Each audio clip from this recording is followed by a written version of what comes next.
What's up, College Station? I'm Grace Hollowell, and today my guest is Ross Brady, assistant to the city manager here in College Station. Hi, Ross. Hi, Grace. It's great to be here. Yes, we have a very exciting event coming up, the 85th anniversary of College Station becoming a city.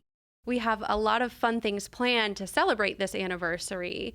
So, kicking things off, give us a brief kind of history 101 of what led to College Station becoming a city.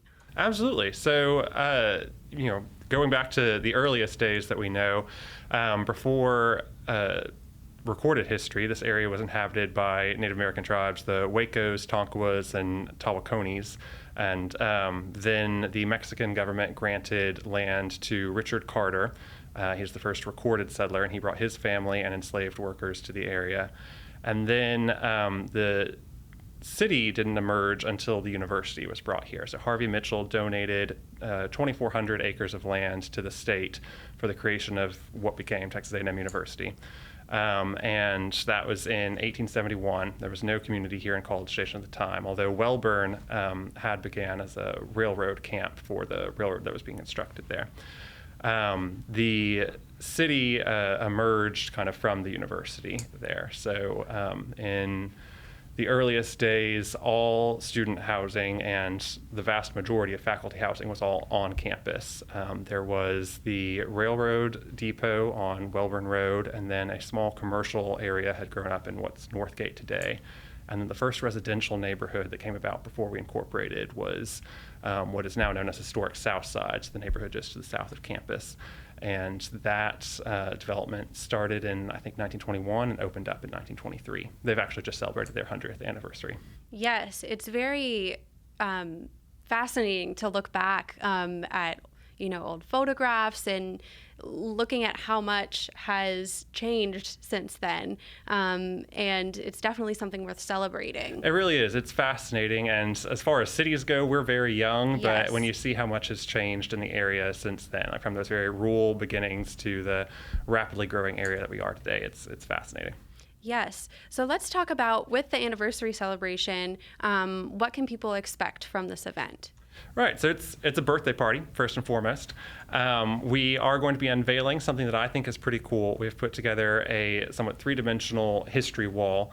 That's a timeline from the city from those earliest days, as we talked about with the Carter homestead, up until present. And so that will be unveiled that day, and I hope people will come out and get to see it. And that's something that will be permanent in City Hall and can be viewed at any time. And then we'll be having a birthday cake and some other celebration aspects. There will be raffle prizes. A scavenger hunt has been put together by Historic Preservation Committee, and the scavenger hunt will actually run for 2 weeks. So it'll go on into the very beginning of November with prizes for that. And the city will be unveiling a commemorative challenge coin, which is Yes.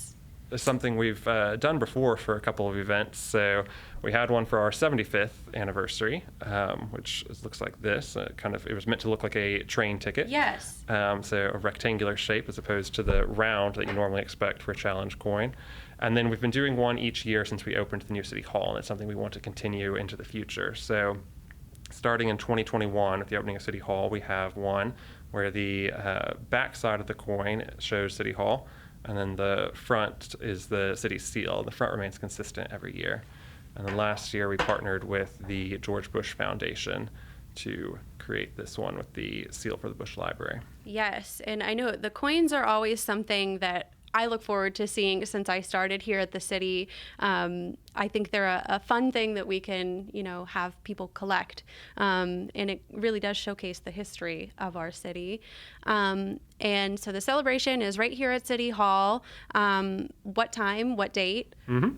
Celebration's October 18th, which is actually the day before our city charter was signed, which is October Yes. 19th. In 1938.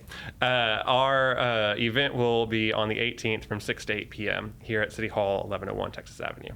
Perfect. Yes, City Hall is, here for our residents to come and, share in our resources and celebrate with us for our great city. cake, always great to have at a party. So what else can you share about the history of College Station and why it's so important that we recognize an anniversary like this? Well, I think for any organization or group of people, it's good to look at your history and kind of understand the journey of how you got to where you are today based on where you came from, and so that you can understand the present better. And so College Station is, again, a comparatively young city, but it's interesting to see how it has emerged from, again, as I said earlier, the very rural area to this much more dense, growing, thriving community. Yes, we're always growing and forward thinking. All right, and if people have questions or want more information, where can they go to learn more? The city's website, cstx.gov. On the website, we have information about the birthday party, and we also have a link where people can pick a time to donate an item, or I should say loan an item to the city. If it's of historic interest or value, our Historic Preservation Committee is interested in having those displayed during the birthday party.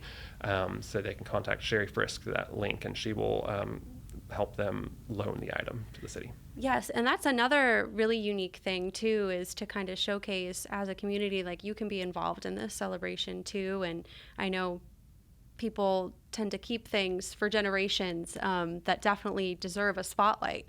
And kind of going into this question, why did the city decide to incorporate? Why didn't they kind of want to stay rural, or what went into the decision-making process of becoming a city? Mm-hmm.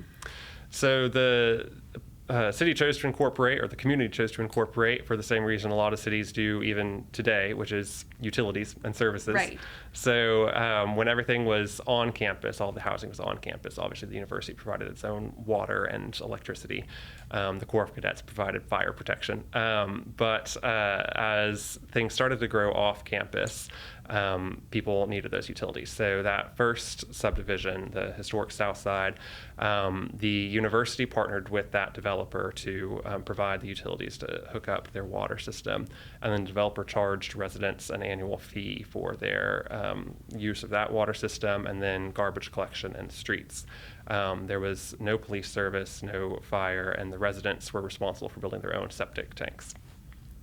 Which is a lot of work. It is. It's good when there can be a more organized system for providing that. So then in the 1930s, as the university was growing and they started to kind of reorient themselves geographically, which is when the administration building was built facing Texas Avenue, whereas the main building on campus had previously been the academic building facing Welburn. They wanted to kind of restructure how the campus was laid out, and the faculty housing they had was kind of getting in the way of that. So in the 1930s, it was decided that they were going to ask all faculty to move off of campus. And so that was kind of the catalyst for, all right, well, if we have to live off campus, we want to make sure that we have these services that we are used to having on campus and in any other community. And so that kind of led to the movement for incorporation.